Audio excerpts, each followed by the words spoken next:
All of America once believed they knew Max Baer Jr. well. They remembered that face, that voice, and the innocent, wide-eyed image of Jethro Bodine, repeated for decades on television. But if a person is remembered for life through a single role, then where does the rest of his life exist? Max Baer Jr.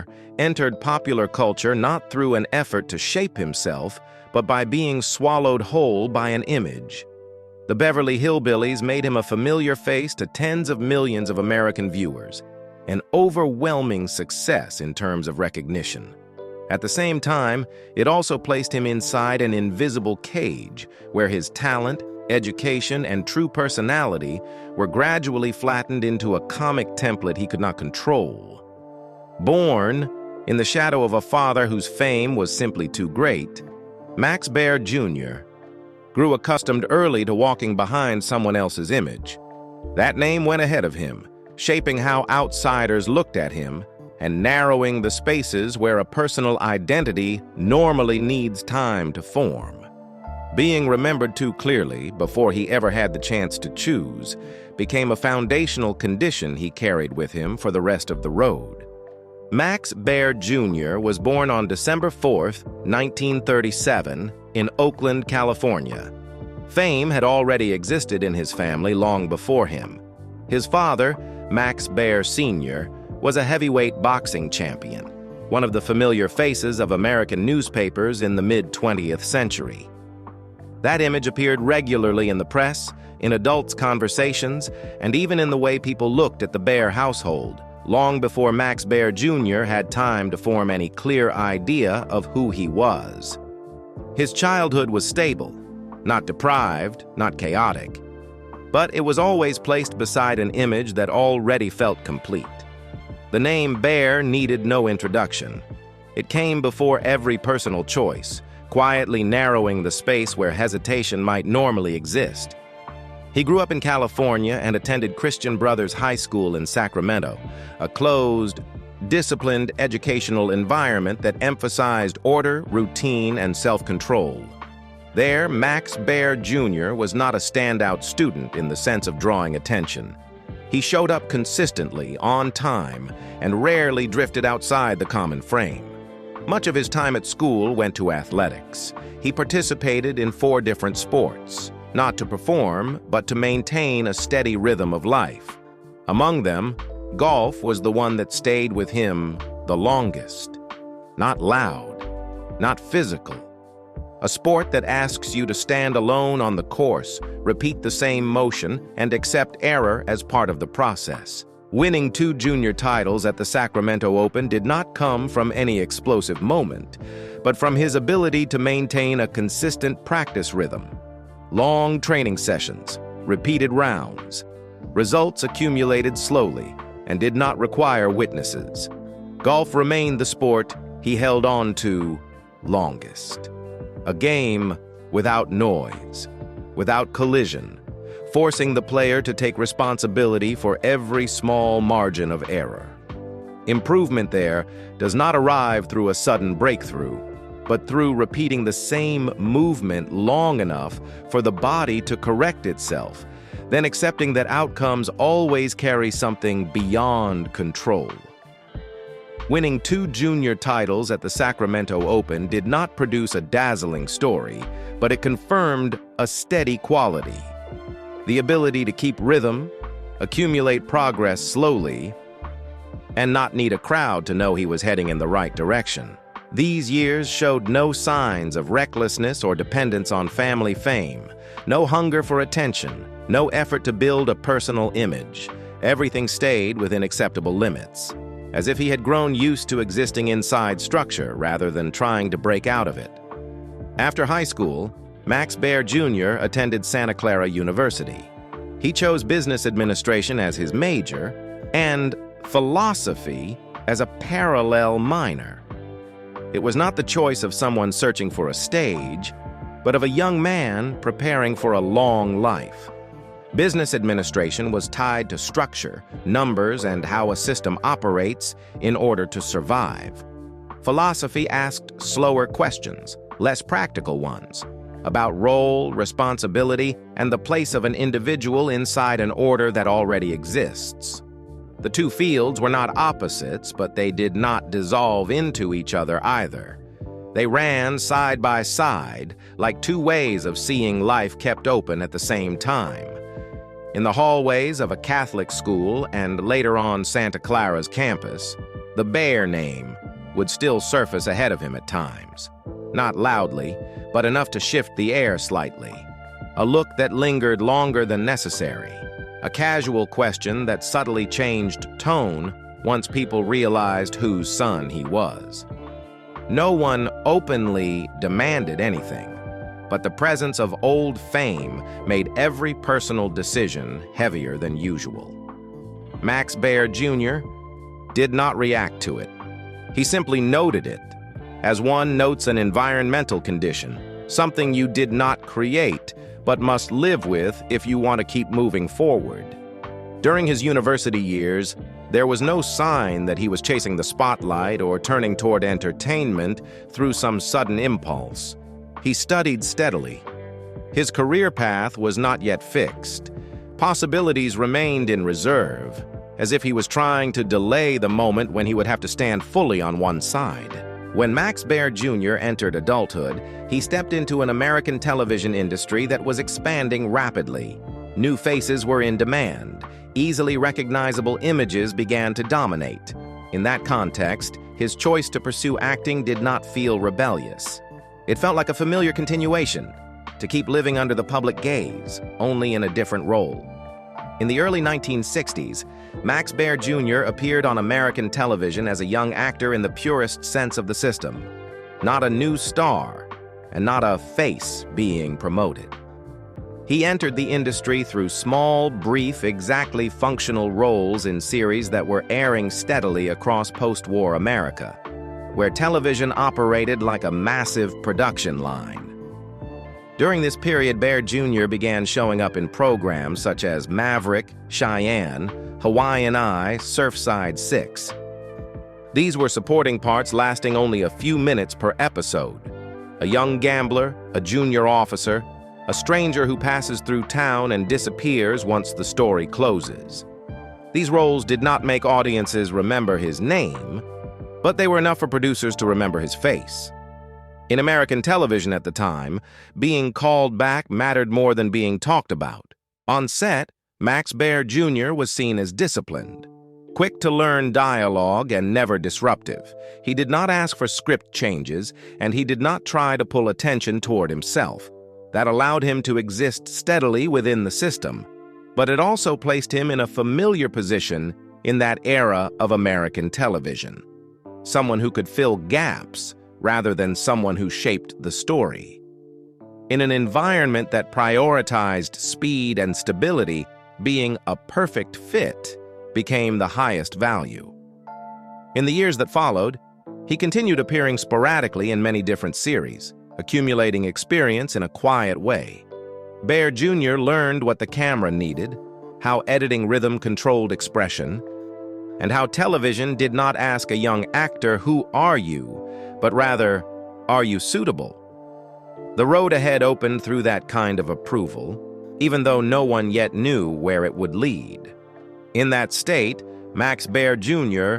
neither moved quickly nor fell behind. He worked steadily, growing accustomed to the production grind, accustomed to seeing his name appear and vanish in the opening credits. There was no role large enough to define him, and no failure, yet big enough to force him to turn away. His career drifted forward with the stable rhythm of American television, where each contract connected to the next like links that had not yet formed a clear shape. In 1962, Max Baer Jr. agreed to join a new CBS sitcom. There was no image strategy, no sense of an impending turning point. For him, it was simply another contract in a chain of steady work. But at that exact moment, American television was about to mold a face, a voice, and a type of character, far beyond what the person stepping into the role had ever intended. The character Jethro Bodine was designed as a direct, almost instinctive comedic device. He was Jed Clampett's cousin, tall, strong, slow to understand, and always convinced he was smarter than reality. Jethro ran more on physicality than on dialogue. The blank, bewildered stare, the clumsy walk, the reflexes delayed half a beat behind the world around him. Within sitcom structure, this kind of character was ideal, easy to recognize, easy to repeat, and requiring no inner development. Each episode only needed to drop Jethro into a new situation, and the comedy mechanism would activate on its own. Max Baer Jr. understood that perfectly when he stepped into the part. He didn't try to make the character smarter, and he didn't attempt to plant other layers beneath the surface.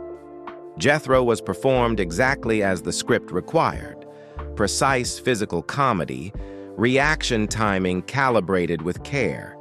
No more, no less. That professional discipline made the character so smooth it became nearly perfect in the audience's eyes. But for that same reason, Jethro's intelligence was flattened completely, not as a conscious satirical choice, but as a repeatable tool for laughter. Off-screen, Max Baer Jr. had an academic foundation. He had attended college and was accustomed to logic, to self-control. But on screen, none of that existed, and none of it was required to exist.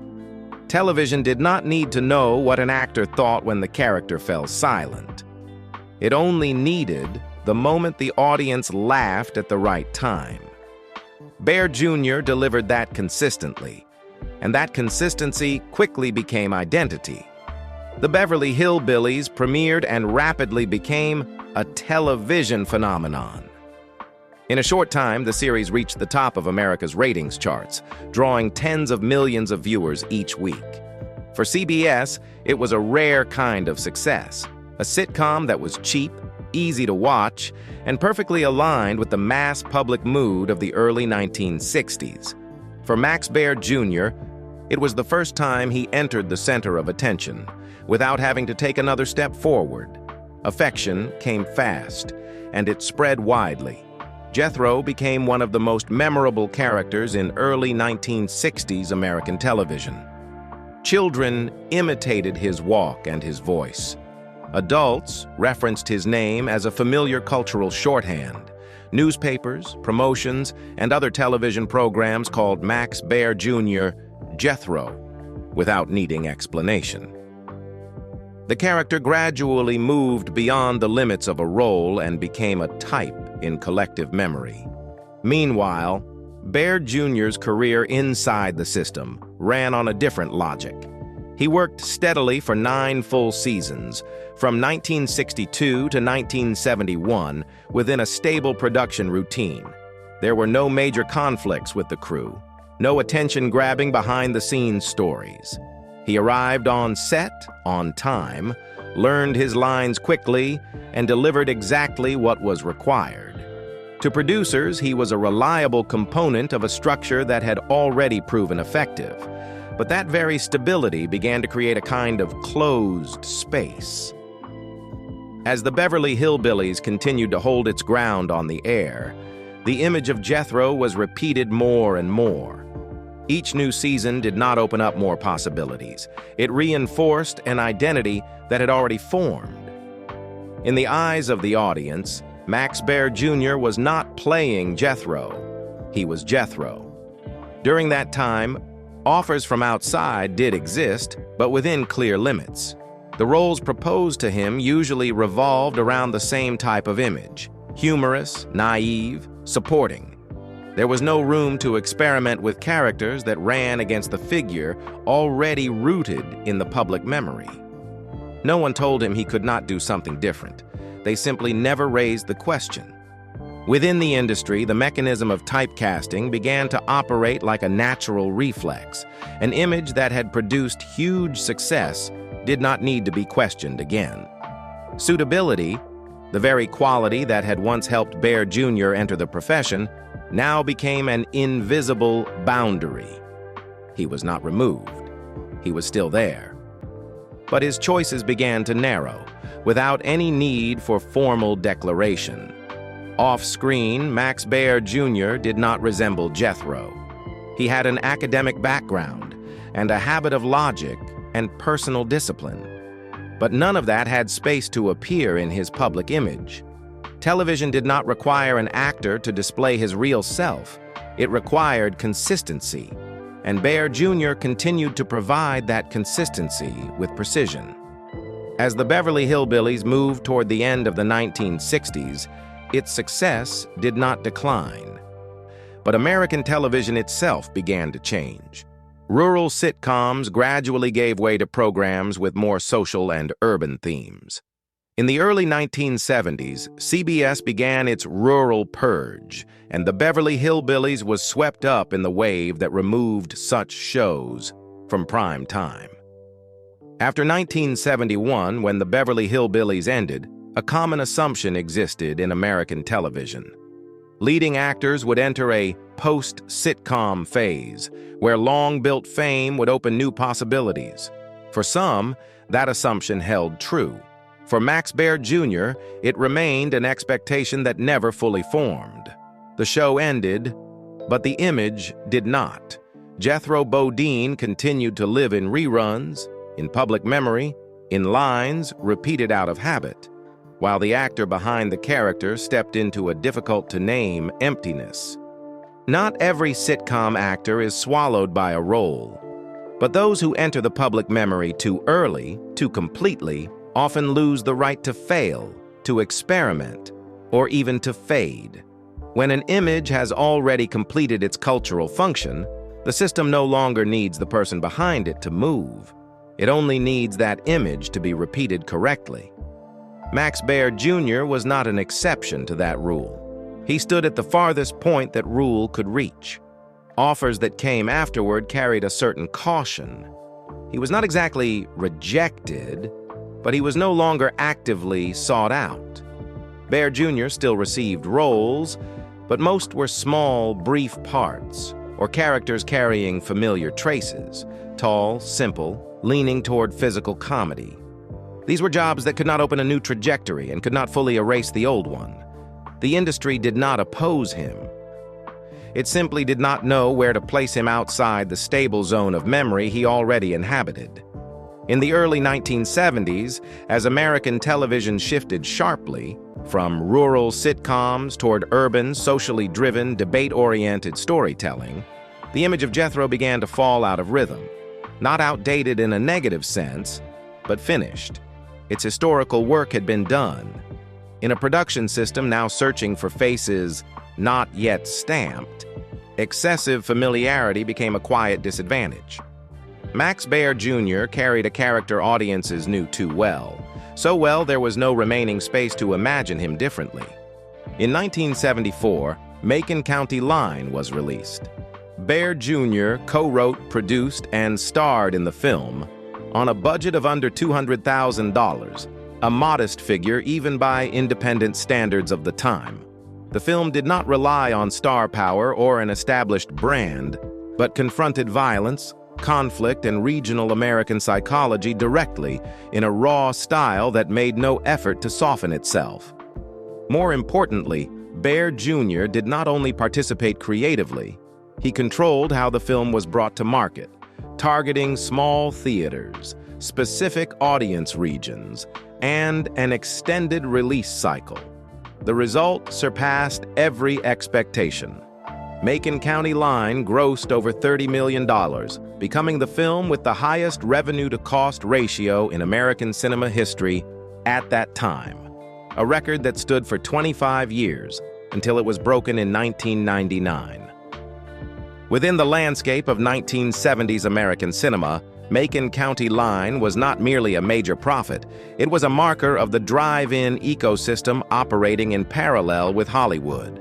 There were small theaters on the margins, late-night screenings, and a loyal audience that did not enter the urban cultural center, yet kept buying tickets consistently. The film struck a nerve of regional unease, suspicion toward local authority, and a dry, rough violence that refused to be softened.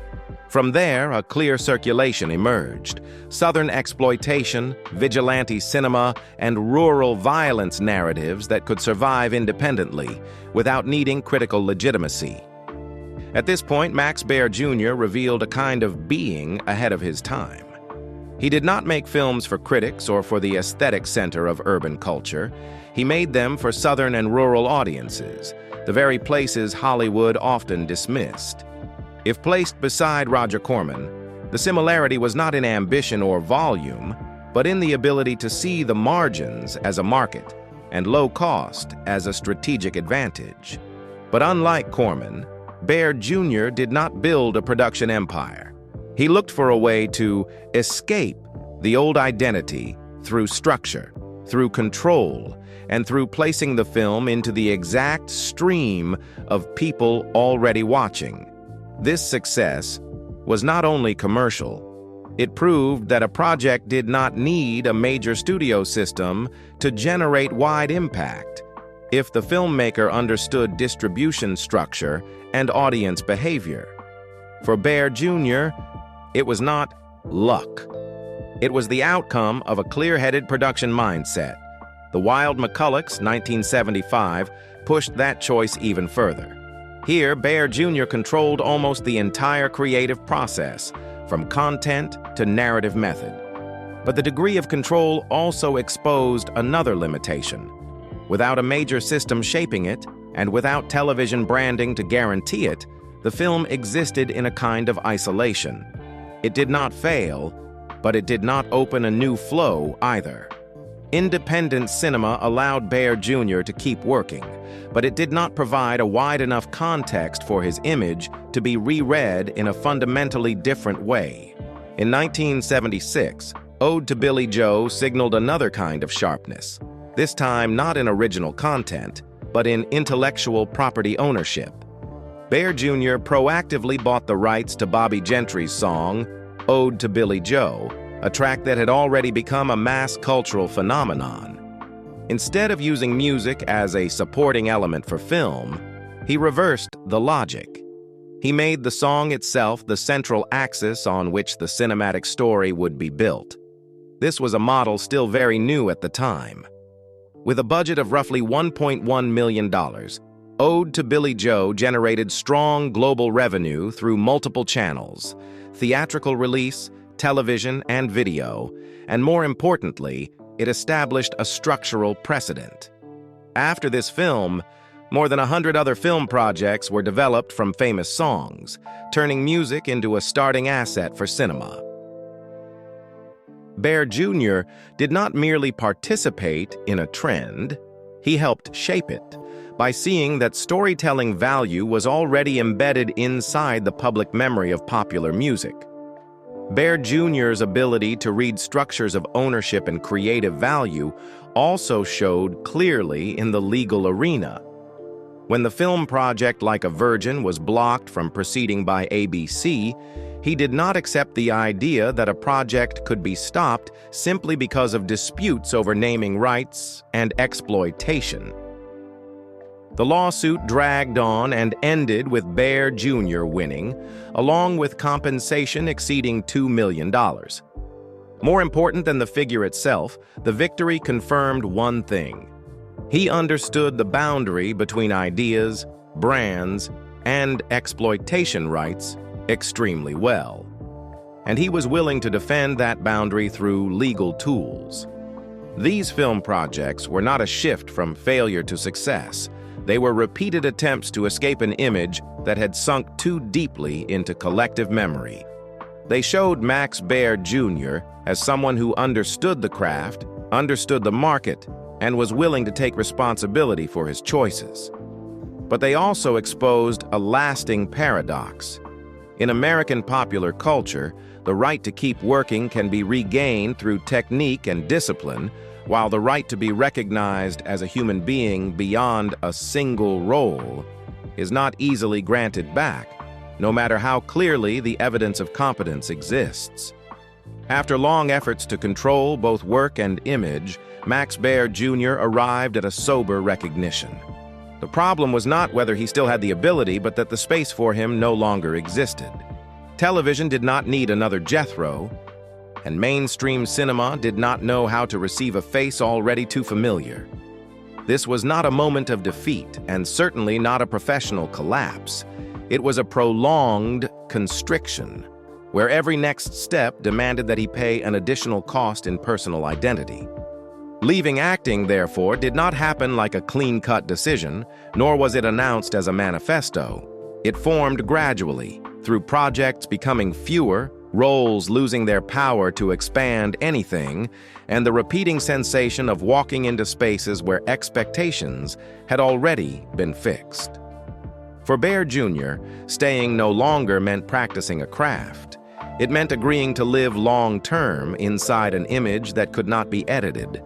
Withdrawal, in that context, became a survival strategy, reducing exposure, reducing friction, reducing the risk of being pulled backward into a mold that had already completed its historical task. What is striking is that this retreat carried no bitterness. Max Baer Jr. did not complain publicly, did not attack the system that created him, and did not try to deny the role that had brought him fame. He accepted a simple reality. Some successes, when they last too long, gradually shrink the possibility of continuing to live inside them. And at that point, stepping out is not escape. It is the only way to preserve what remains of a life from further erosion. The year 1981 did not produce a major media event, but it became a structural turning point in Max Baer Jr.'s professional life. He deliberately chose not to participate in the reunion television film Return of the Beverly Hillbillies. The decision came as a wave of nostalgia was beginning to return to American television, when networks realized collective memory could be reactivated as a safe commercial asset.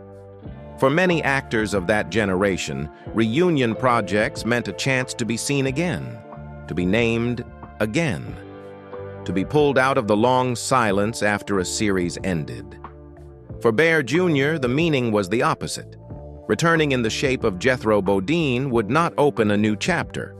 It would only reinforce an image that had been closed for years. After nearly a decade of trying to shift into cinema, producing, and directing, he understood too well the price of appearing one more time in the role that had swallowed his entire professional identity. A reunion in this case did not create new possibilities. It only confirmed an image already completed. His refusal came without statements and without the color of rebellion. Baer Jr. did not publicly criticize the project, did not deny the value of the Beverly Hillbillies, and did not try to sever the past. He simply chose not to participate. A quiet but decisive gesture, marking the final boundary he could still set between his real self and an image that had become an icon. In an industry accustomed to running on return and repetition, that decision meant accepting life outside the nostalgia circuit. Yet precisely there, it became an act of protecting identity. Max Baer Jr. chose to keep distance from a role that had completed its historical mission, rather than allowing what remained of his career to be sucked backward into an image that no longer permitted him to live inside it.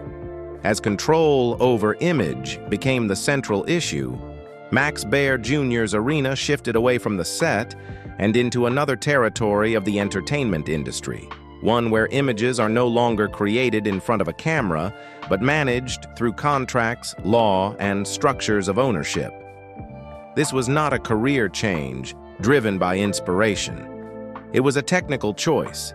If he could not adjust how he was seen on screen, then at minimum he would control how that image was used, exploited, and monetized. As American television entered a period of recycling public memory, iconic characters of the 1960s began to be treated as long-term commercial assets, capable of being re-aired, repackaged, and attached to business models beyond the original content. For Max Baer Jr., Jethro Bodine was not merely a finished role, but an image with durable circulation value, existing independently of the actor's physical presence. The question was no longer whether he would appear, but who was permitted to use that image, within what scope, and for what purpose. From that awareness, Baer Jr. began building another strategy, shifting focus toward ownership and exploitation of his image in spaces not dependent on television. Business ventures, especially casinos, did not operate as a second career, but as a method of repositioning his image outside the acting system. There, Jethro no longer needed to be performed again. He became a cultural symbol that could be activated through memory without being recreated through the actor's body. In that structure, a casino was not a career switch, but a consciously designed memory economy model. The image of Jethro Bodine did not need to appear on stage, did not need to be repeatedly spoken aloud, and did not require the presence of the person who created it. Memory was put into circulation as an independent asset, separated from the duty to perform, and most importantly, remaining within Baer Jr.'s control. While many actors of the same generation had to maintain visibility through reunions, autograph events, or nostalgia appearances, Baer Jr. chose not to appear in order to be remembered, and not to perform again in order to continue existing.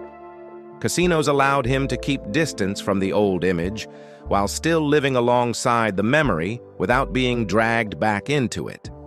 This was not a denial of the past, but the only way for memory to keep producing value without consuming what remained of the life attached to it. Alongside that strategy, legal disputes surrounding image rights and character usage began to surface as an inevitable consequence. They were not personal confrontations, but reflections of a deeper structural conflict between the old television system, where actors rarely held ownership, and a new reality, where images had moved beyond the original work to become independently circulating assets. For Max Baer Jr., law was not a tool of rebellion. It was the way to establish the final boundary in a space where acting itself no longer had bargaining power. In the same logic, his private life was organized around the principle of keeping distance. Max Baer Jr. did not have many attachments placed under the public gaze. But the relationships he did keep tended to last, with a steadiness rarely seen in a world accustomed to quick arrivals and quick exits. He did not build his personal life as a counterweight to his professional image, nor did he try to turn private bonds into stories meant to be seen. They existed quietly, as a portion of life preserved outside the frame. In 1966, Max Baer Jr. married Joanne Hill during the period when the Beverly Hillbillies was at the height of its influence. By then, he was a familiar face to tens of millions of American households. Yet his own family life operated outside that rhythm. Joanne Hill did not appear beside him on red carpets, did not enter the media narrative, and was never placed next to his role as part of his public image. The marriage ran parallel to fame, but did not travel with it. They had children. Fatherhood came to Baer Jr. at the same time Jethro Bodine was becoming ever more densely present on American television. In contrast to that public rhythm, his family life followed a quieter logic. There were no statements about his role as a husband or father. No effort to make family into a story that needed to be told in order to balance a career image. Everything stayed within the limits of private life, as if he understood early that some relationships can only survive if they are not placed under the lights. That marriage ended in a quiet divorce, leaving no loud traces and no public disputes. The ending was not recorded as a separate chapter. It existed simply as an ongoing fact, silent, needing no confirmation. After that, Max Baer Jr. did not enter another marriage. His romantic life surfaced only occasionally in public records, just enough to be noted, but never became a story retold or a memory he allowed to stand under collective attention. Among the most enduring bonds of his life, his friendship with Buddy Ebsen held a special place. Ebsen, who played Jed Clampett, was not only a co-star, but the spiritual center of the Beverly Hillbillies. That connection did not end with the show. When the shooting schedule closed, they still sought each other out as two people who had lived through a very specific stretch of life together. No set, no canned laughter, only a slower rhythm and the presence of someone who understood him from inside that system. To the public, they were two parallel comedic images from the Beverly Hillbillies. But in real life, Ebsen was one of the rare people who called Baer Jr. by a name not attached to a role, as a person who existed before and beyond Jethro. When Buddy Ebsen died in 2003, it was not only the passing of an old co-star, but the closing of a bond that had existed outside every role. In 2008, a deep and heavy event occurred in Max Baer Jr.'s life. His live-in girlfriend, a penthouse model, died at their home in Lake Tahoe by suicide. It happened in a private space, with no sign of argument or visible disturbance beforehand. The media noted it in a few short lines, then quickly stepped back. What remained did not belong to any public narrative anymore. It stayed with a person who had to keep living with loss, in silence. There was no public statement, no story retold to soften the pain or define it for others. The event did not become a scandal, and it was not folded into his professional narrative as an explanation. It remained a private void, where grief did not need to be seen in order to exist. By 2015, when Donna Douglas, who played Ellie Mae Clampett, passed away, Max Baer Jr. became the last surviving principal cast member of the Beverly Hillbillies. That moment did not come with a major memorial or a formally staged event. There was no late reunion, no symbolic closing scene. There was only one person left standing at the edge of collective memory, carrying bonds that had, one by one, already gone. Baer Jr. did not step forward to retell the past on anyone's behalf. He did not take on the role of a public keeper of legacy through speeches or public recollection. What had passed was not reorganized into story by him. It was left intact in the order of time, where loss does not need to be named in order to keep existing. Those years did not show themselves through what was displayed, but through how he continued living after each farewell. Bonds deep enough to remain, voids quiet enough not to be filled. From that, a rhythm gradually formed, slower, more private, where the present was not compensation for the past, but a new space, calm enough for a person to remain with himself. In the present, Max Baer Jr. lives outside the orbit television once set for him. There is no shooting schedule to obey. The rest of his life is organized through small, repeated acts. Reading in the morning, walking around his neighborhood, keeping a steady routine, and going to the golf course when health allows. Lake Tahoe offers a space sparse enough that memory is not automatically triggered. There, he can step outside as an ordinary local without carrying a role. The swings on the golf course repeat slowly, error is accepted, and no one stands nearby to call his name. That rhythm is not meant to make up for the past. It is simply quiet enough for what remains of life to continue without needing proof. Baer Jr. does not actively seek the media, but he also does not hide as an act of denial. When asked, he answers briefly, "At the right level," without expanding the past into a longer story. There is no attempt to reposition an image and no need to explain why everything happened the way it did. What needed to be said has been said through how he lives, not through memoirs or long interviews. Over time, his attention shifts toward preserving order rather than opening another chapter. Health comes first. Time is used sparingly. Relationships are kept small and trustworthy. He does not chase the lights again, but he also does not live under their shadow. Fame remains as a distant background layer, present, but not governing the rhythm of the present.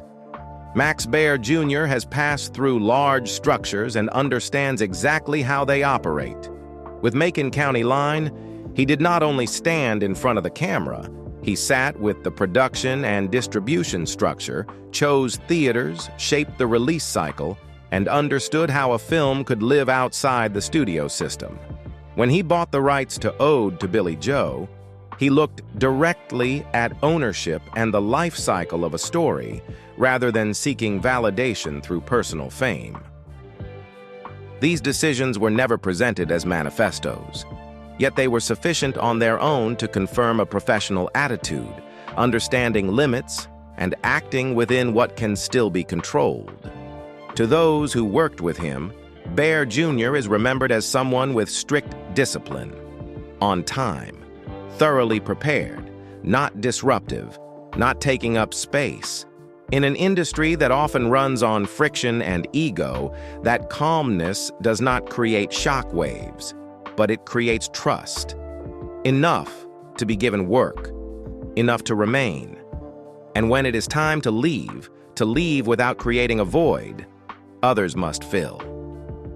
In Lake Tahoe, Max Baer Jr. lives far from the roots where television memory is easily triggered.